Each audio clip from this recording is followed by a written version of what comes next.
Ek weet nie van julle nie, maar hoe verder ek hierdie tema bestudeer, ek dink hy's bietjie hard julle.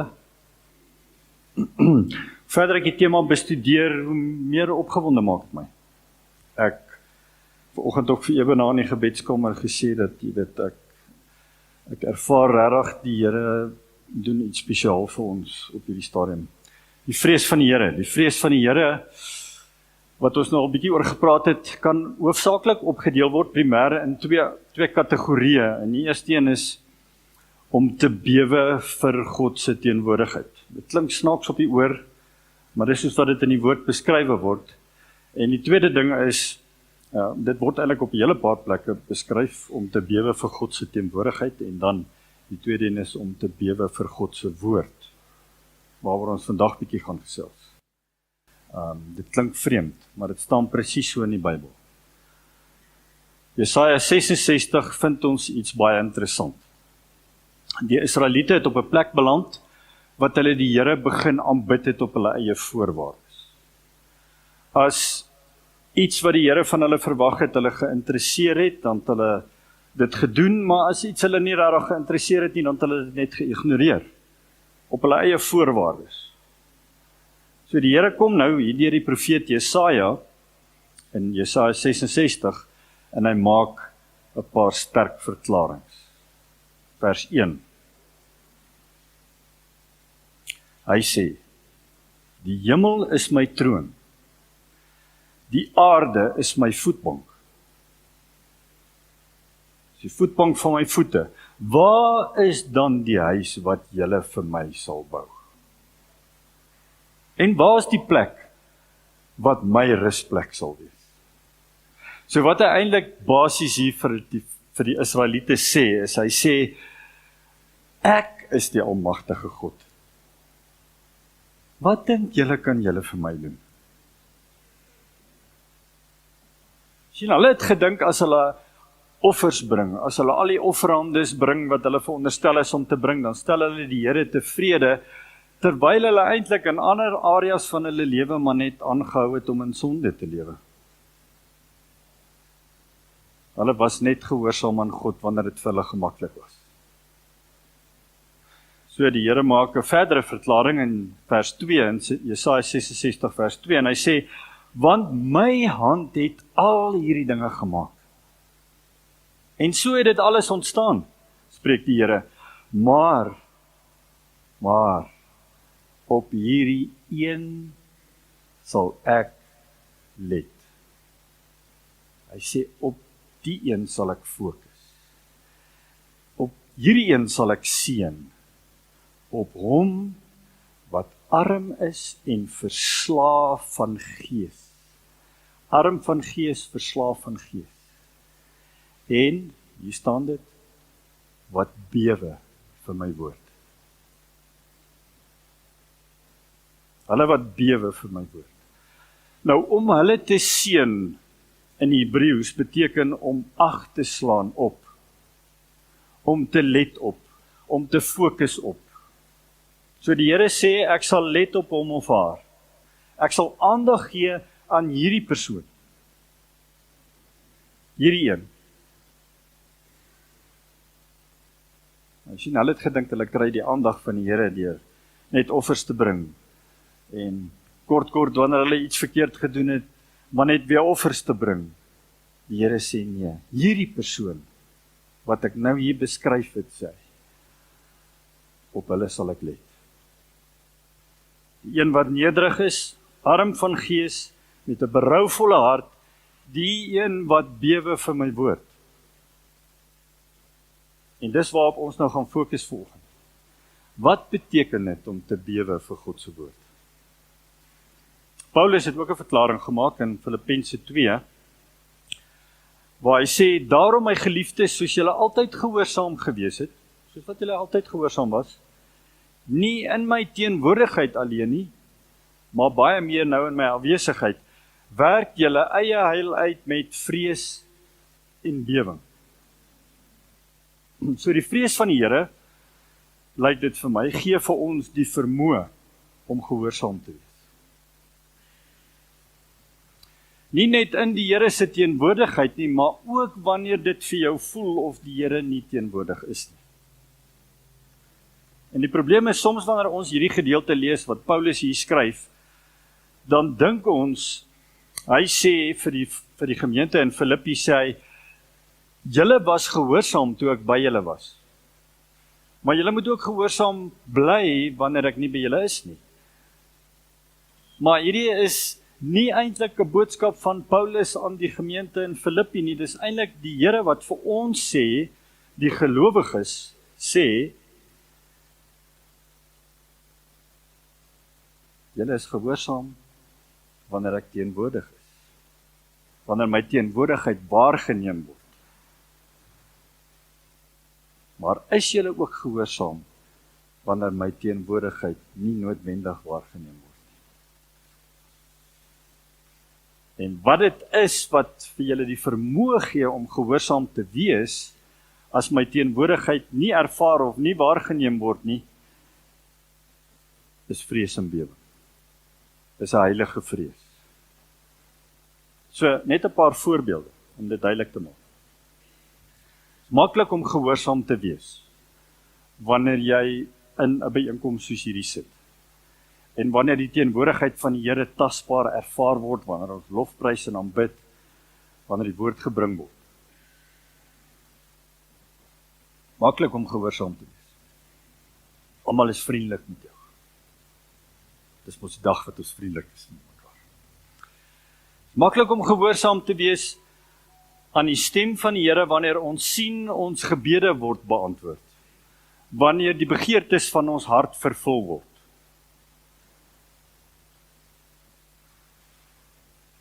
Maar wat van 'n situasie wanneer 'n betroubare vriend van jou, dalk 'n medewerknemer by 'n besigheid, 'n leuen oor jou vertel en jy word afgedank by die werk? Gaan jy dan gehoorsaam wees aan die Here en hom of haar vergewe? Of wanneer iemand oor 'n stopstraat voor jou inry, wat natuurlik baie gebeur, gaan jy geduldig selfbeheersing toepas, soos die woord van God dit van ons vereis. Dis wat dit beteken om te bewe vir God se woord. Ek gaan gehoorsaam wees aan die stem van die Here, of ek nou die teenwoordigheid van die Here ervaar, en of ek op daai stadium dit net nie ervaar. Gaan ek gehoorsaam wees. Nou, die persoon wat altyd gehoorsaam is aan die Here, in hulle diepste wese, is hulle onafskeidbaar, onverwyderbaar van die volgende fundamentele waarhede. Ek gaan 'n paar waarhede noem. Met ander woorde, fundamentele waarhede van die vrees van die Here wat maak dat ons gehoorsaam kan wees aan die woord van God. Jy is gehoorsaam aan die woord van God. Jy bewe vir die woord van God, omdat die Here weet, die Here die een is wat weet wat goed is vir my en jou. Hy weet. Nie ons nie. Omdat God opregte en ware liefde is, en daai liefde van hom is gefokus op my en jou.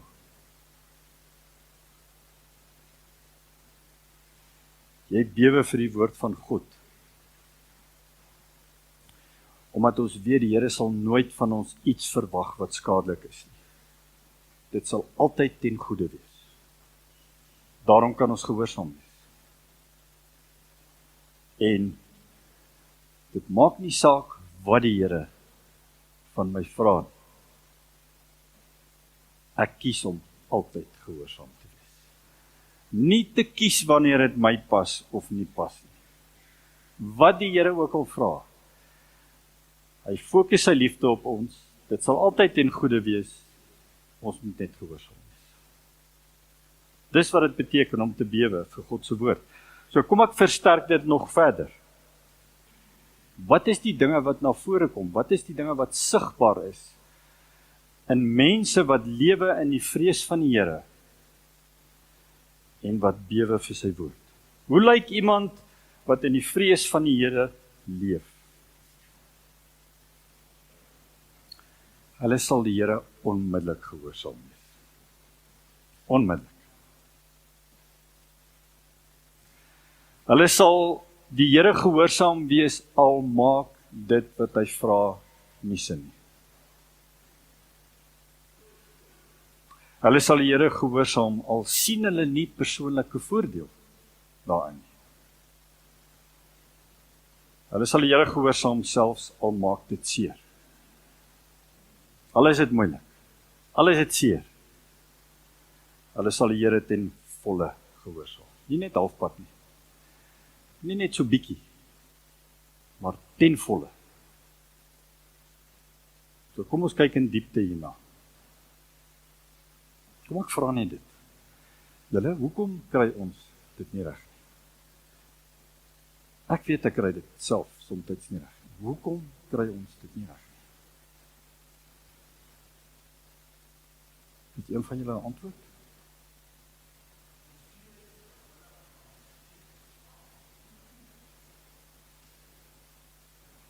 Ons dink bietjie daaroor oor ons eie lewens. Hoekom kry ons dit nie reg nie?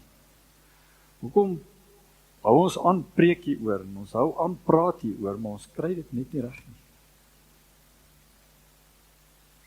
Kom ons kyk gou in diepte hierna. Dan vra ons weer die vraag. Die eerste een, jy sal die Here onmiddellik gehoorsaam. Nou, Lukas 9 vers 59. Jesus aan die woord. En hy sê aan 'n ander een, volg my. Die skepper van hemel en aarde, kyk na jou persoonlik en hy sê, volg my. Maar die man se antwoord was, Here, laat my toe om eers my vader te gaan begrawe. Die man sê nie, hy gaan nie die Here volg nie. Hy sê, Here, daar's net iets wat vir my belangrik is, wat ek eers wil gaan doen. Nou, in daai dae, as jy die eerstgeborene van 'n gesin was, en jy het jou vader begrawe, dan het jy 'n dubbele porsie van die erflating gekry. Maar, as jy nou nie dit gedoen het nie, dan het die tweede in die ry die dubbele erfporsie gekry, en jy het niks gekry nie. So,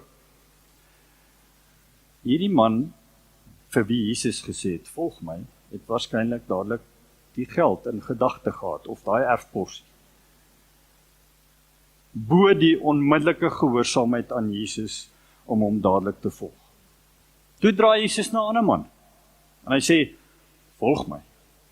Dieselfde groot uitnodiging. Die persoon sê, Here, ek sal U volg, maar laat my eers toe om afskeid te neem van die wat in my huis is.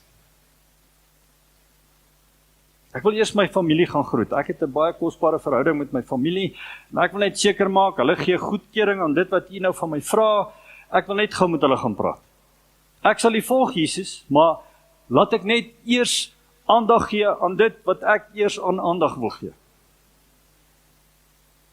Wanneer ons ywerig is om die Here te gehoorsaam, of selfs onwillig is om die Here te gehoorsaam, terwille van enige persoon, of terwille van myself, of terwille van enige iets, dan het ek hoër agting vir daai persoon, of vir myself, of vir daai iets.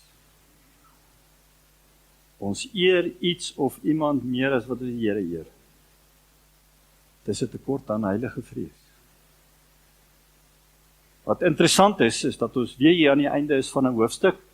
Onthou julle 2 weke terug was ons ook so in die laaste versie van 'n hoofstuk. En dis wat ons gewoonlik doen, hè. Ons lees mos nou 'n hoofstuk en dan lees ons môre weer 'n hoofstuk. Nou eindig ons hier by die laaste vers van hoofstuk 9. Lukas hoofstuk 9. En ons sien nie eintlik wat kom volgende nie. Nou staan daar in hoofstuk Lukas 10 vers 2 staan daar die volgende. Lukas 10 vers 1, wat opvolg Lukas 9 vers 59 wat ons nou gelees het. Hy sê 10 vers 1, en na hierdie dinge. Wat het dinge? Wat het ons nou net gelees hier in die vorige hoofstuk? nadat die 2 manne en 'n paar ander waarvan ek julle nou nie eers vertel het nie, eers genoem het dat hulle eers iets wil gaan doen voordat hulle Jesus volg. Na al hierdie dinge het die Here 70 ander aangestel. Baie word geroep, maar nie baie word aangestel of gekies nie. Hoekom nie? Eenvoudig. Want nie baie bewe vir die woord van God nie. En vertrou nie die woord van God nie. En jy word nie aangestel nie. En na al hierdie dinge het die Here weer 70 ander aangestel en hulle 2 voor hom uitgestuur na elke stad en plek waar hy sou kom. Hy het hulle vooruitgestuur na waarna toe hy gegaan het. So in werklikheid het hierdie 2 manne wat gekies het om eers iets anders te doen wat vir hulle belangrik was, die geleentheid gemis om deur Jesus gestuur te word. Nou, hier is 'n belangrike stelling. My baie laat dink hierdie week. Ek het dit op 'n stadium vir Betsy ook genoem. Wanneer dit wat nie sonde is nie, voorkeur geniet bo die woord of die roepstem van God, word dit sonde.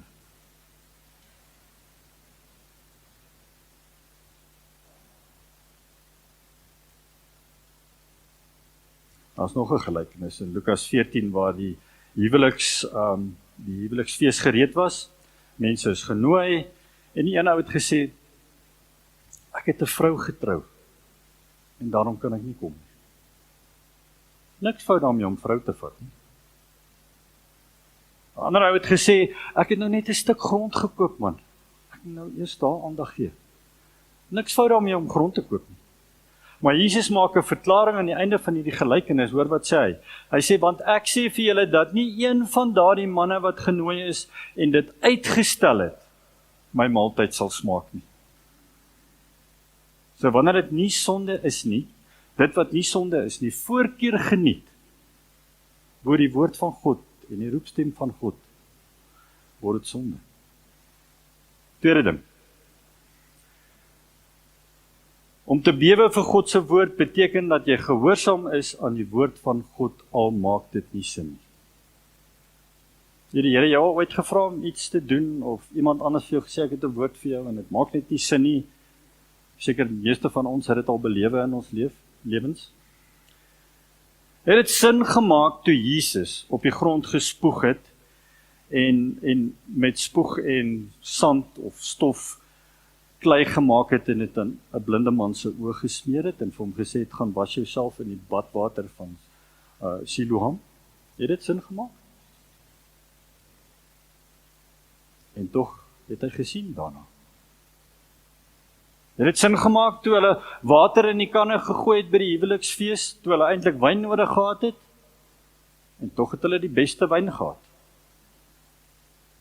Het dit sin gemaak om vir ervare vissermanne om teen hulle instink en hulle ervaring aan die bevel gehoorsaam te wees dat hulle op die boot moet bly, al was daar reddingsbootjies om weg te kom in die storm, om op die boot te bly. En tog is elkeen van hulle se lewens gespaar. Sê vir my, maak dit enigsins sin om iemand te vergewe wat jou bitterlik seer gemaak het? Hulle moet ten minste boet vir wat hulle aan my gedoen het. Hoe maak dit sin? Maak dit sin om hulle lief te hê wat jou haat? Maak dit sin om goed te doen aan hulle wat jou sleg behandel? Niks hiervan maak regtig sin nie. Ons mooi daaroor dink nie. Maar wanneer ons in die vrees van die Here leef, dan is ons altyd gehoorsaam. Maak nie saak of dit sin maak of nie sin maak nie. Spreuke 3 vers 5 en 6 staan daar, vertrou op die Here met jou hele hart en steun nie op jou eie insig nie. Wees gehoorsaam, moenie jou denke in die pad laat kom nie. Ken hom in al jou weë, dan sal hy jou paaie gelyk maak. Jesus sê in Matteus 11 vers 19, In die Nuwe Lewende Vertaling sê hy, die toets vir wysheid. Die toets vir die wysheid. Daai ding wat nie sin gemaak het nie en wat jy besluit het om te doen, die toets vir die wysheid is die resultate wat dit voortbring. Met ander woorde, wanneer ons gehoorsaam is in die Here en dit maak nie sin nie, dan is die resultate wonderlik. Wanneer ek daardie ander persoon vergewe, wat my regtig diep seer gemaak het, en dit nie sin maak nie, dan is dit juis die tyd, wanneer die voordele en die seëninge verstommend is. Die derde ding, om te bewe vir God se woord beteken dat ons gehoorsaam sal wees, selfs al sien ons nie persoonlike voordeel daar. So is maar geneig om persoonlike voordeel te soek, is dit nie?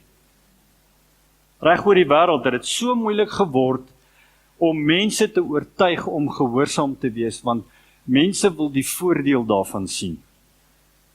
Jy moet eintlik soms die voordeel van dit aan hulle kan bewys, die voordeel daaraan om gehoorsaam te wees. As jy bid, sal die Here dit vir jou doen, en dit vir jou doen, en dit vir jou doen. Ok, dan sal ek bid. As jy gee, sal die Here dit vir jou doen, en hy sal dit vir jou doen, en hy sal dit vir jou doen.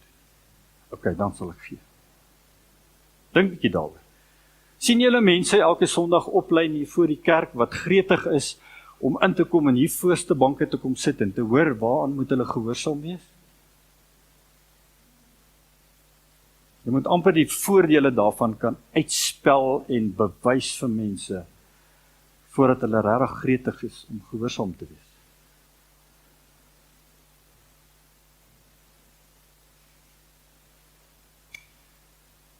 Jy lewe in die vrees van die Here, en jy bewe vir die woord van God, omdat jy daarvan hou om gehoorsaam te wees.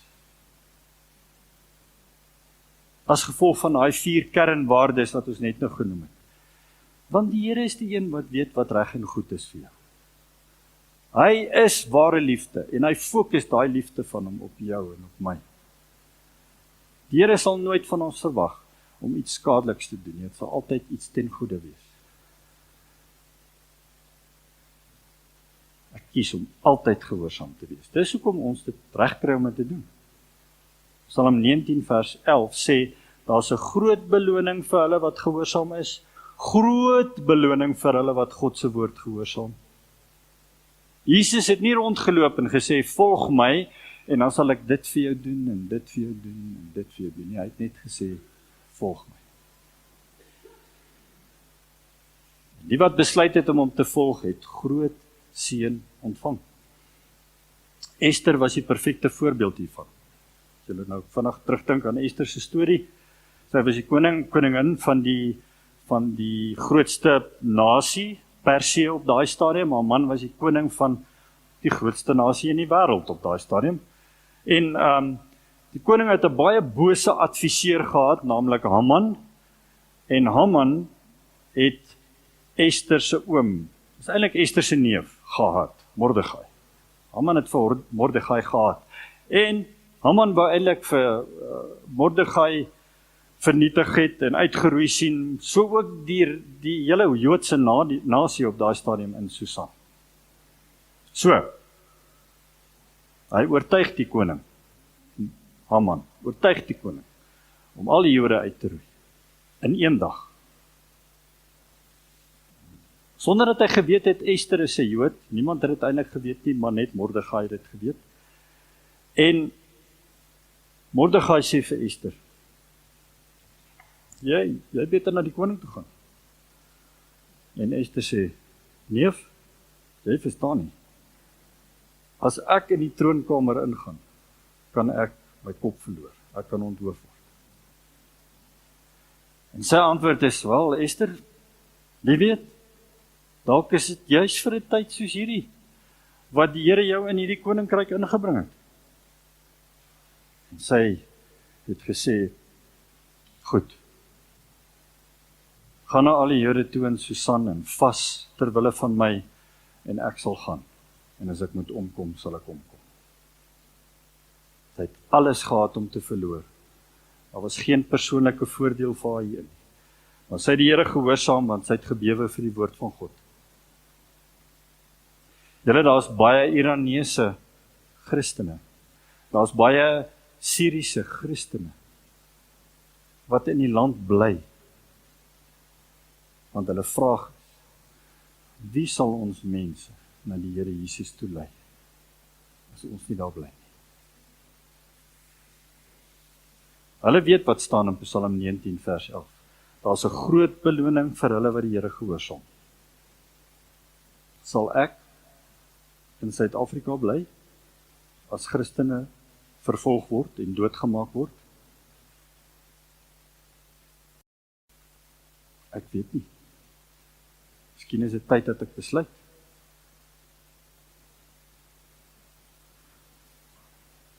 Vierde ding. Ek bewe vir die woord van God. Ek is gehoorsaam aan die woord, al maak dit seer. Jesus is ons voorbeeld hier, Filippense 2 vers 8. Hy homself verneder. Hy het homself verder verneder, staan daar in Filippense 2 vers 8. Hy was gehoorsaam tot die dood toe. Toe hy in die tuin was, sal julle onthou, het hy gesê in Lukas 22 vers 42, Vader, as u tog maar hierdie beker van my wil wegneem, laat nogtans nie my wil nie, maar u wil geskied. Here, as daar enige ander manier is om hierdie te doen, asseblief Vader.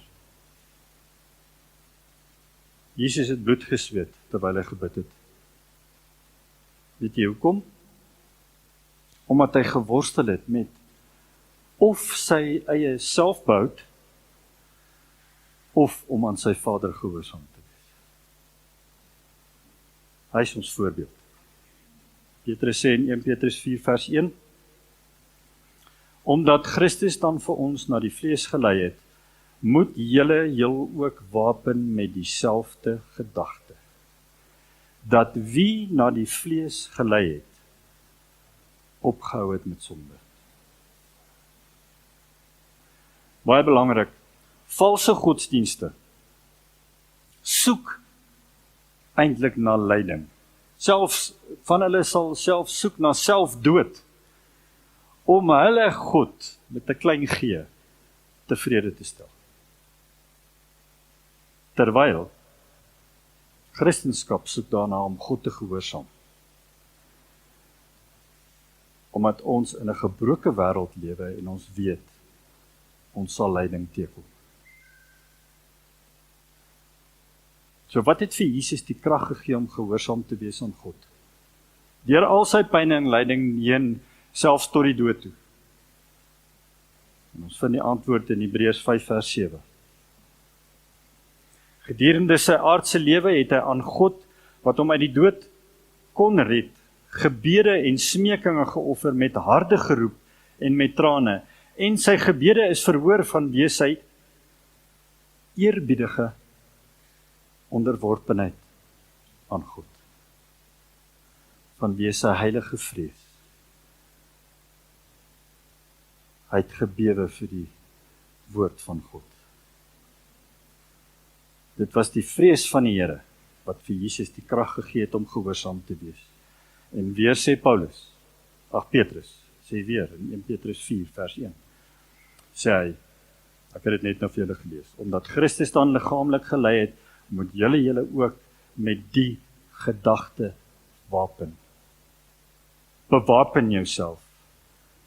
Baie gelowiges is nie gewapen om lyding te kan ervaar hier op aarde nie, om dit te kan deurstaan nie. Kan jy jou voorstel om oorlog te gaan maak, sonder wapens, sonder ammunisie, sonder tanks, sonder vliegtuie, sonder bote? Jy sal totaal vernietig word. Dis wat gebeur wanneer gelowig is, wanneer Christene nie gewapen is, voorbereid is daarop om te ly nie. En tog is baie Christene nie gewapen nie. En wanneer hulle lyding beleef in hulle lewe, wanneer ons lyding beleef op een of ander stadium, dan is ons geskok, en ons is verward, en ons is verbaas, En dan staan hier, ons reageer daarop. Dan is daar 'n reaksie, in plaas van dat daar 'n aksie was. Ons as gelowiges wat in die vrees van die Here leef, ons het 'n besluit, en dit is 'n belangrike besluit. Dit is 'n belangrike ding, en dit is om God te gehoorsaam. Geen nie om hoeveel teëspoed daar is nie, hoeveel beproewinge en lyding nie. Ons gaan die Here gehoorsaam, want ons ken hom ten diepste van wie ons heilige vrees. En ons het hom lief van wie ons heilige vrees. Die laaste ding. Ons is volkome gehoorsaam. As jy lewe in die vrees van die Here, as jy bewe vir die woord van God, is jy volkome gehoorsaam. Nie net aan 'n bietjie, of net halfpad nie. As ons kyk na koning Saul, die Here het vir hom gesê, dis tyd. 1 Samuel 15 vers 3 staan daar, gaan verslaan nou vir Amalek, jy moet alles wat hy het om die lewe bring, jy moet man en vrou doodmaak, kind en suigeling, bees en skaap, kameel en donkie, alles. Julle weet wat gaan doen Saul toe. Saul het gegaan, en kom ons sê, Amalek het 100,000 mense gehad. En hy gaan verslaan, hy maak 99,999 dood. En hy spaar een se lewe, die koning se.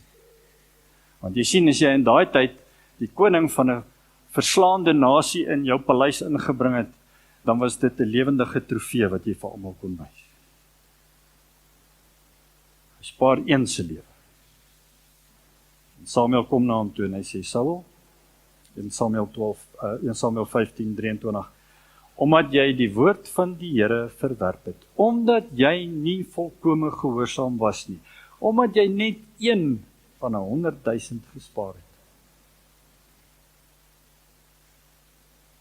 het hy jou as koning verwerp. So amper totale gehoorsaamheid, nie gehoorsaamheid is. Dit is net nie gehoorsaamheid nie, ons moet ten volle gehoorsaam wees. En daar is dalk iemand wat hier sit wat sê, maar hoekom sien jy nie ten minste raak dit wat ek alles gedoen het nie? Nou kyk jy na die een ou dingetjie wat ek nie gedoen het nie. Ek het 99% van alles gedoen wat die Here gevra het. Om die Here te vrees, beteken ek gaan totaal gehoorsaam wees, ten volle. Jy en jou gesin, ek en my gesin, jy en jou boerdery, jy en jou besigheid, Ermelo Oos gemeente. Totale gehoorsaamheid. Lukas 17 vers 10. So ook julle, wanneer julle alles gedoen het wat julle beveel is, sê dan, ons is onverdienstelike diensknegte, want ons het gedoen wat ons verplig was om te doen. Gaan ek dit kan sê op my sterfbed? Hoekom sukkel ons so julle?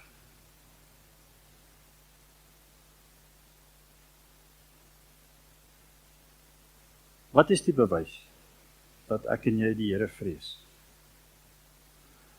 Onmiddellike gehoorsaamheid. Gehoorsaamheid al maak dit nie sin nie. Gehoorsaamheid al maak dit seer. Gehoorsaamheid al is daar geen persoonlike voordeel nie. Totale gehoorsaamheid. Dit is bewyse dat ons in die vrees van die Here leef.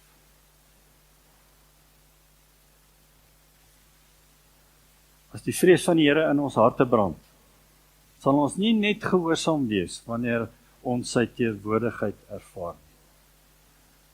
Ons sal ook gehoorsaam wees wanneer dit vir ons nie voel of hy by ons is nie. Amen. Here, dankie dat u vanoggend met elkeen van ons persoonlik kom praat. My gebed is dat ons dit sal regkry om hier uit te stap, anders as wat ons hier ingekom het, anders denkend, dat ons dit sal regkry om ons denke te vernuwe oor dit wat u vanoggend vir ons gesê het, dat ons mekaar sal aanmoedig, Ons as gelowiges is veronderstel om mekaar aan te moedig en op te bou en te vertroos as dit nodig is. Maar ons is veral veronderstel om vir mekaar lig te wees en die sout van die aarde te wees en voorbeelde te stel, soos wat Jesus ons voorbeeld is. So ek bid vir elkeen wat hier sit volgens Here. Elkeen wat deel is van die Christengemeenskap van ons dorp, dat ons dit sal regkry om te leef in die vrees van ons Here. Dat ons dit sal regkry om te bewe vir die woord van God. Dat ons so sensitief sal wees om die stem van die Heilige Gees te hoor. Wanneer dit U is wat met ons praat en wanneer ons gehoorsaam moet wees. Ons eer U, Here. Dat ons 'n lewende God dien, in ons lewens teenwoordig is, altyd, al voel ons dit nie so nie. Ons weet U is altyd Immanuel, en ons weet U maak bemoeienis met elkeen van ons. Dankie daarvoor, Here. Ons eer U. Gaan in die vrede van die Here, en gaan lewe, soos wat hy van ons verwag. Amen.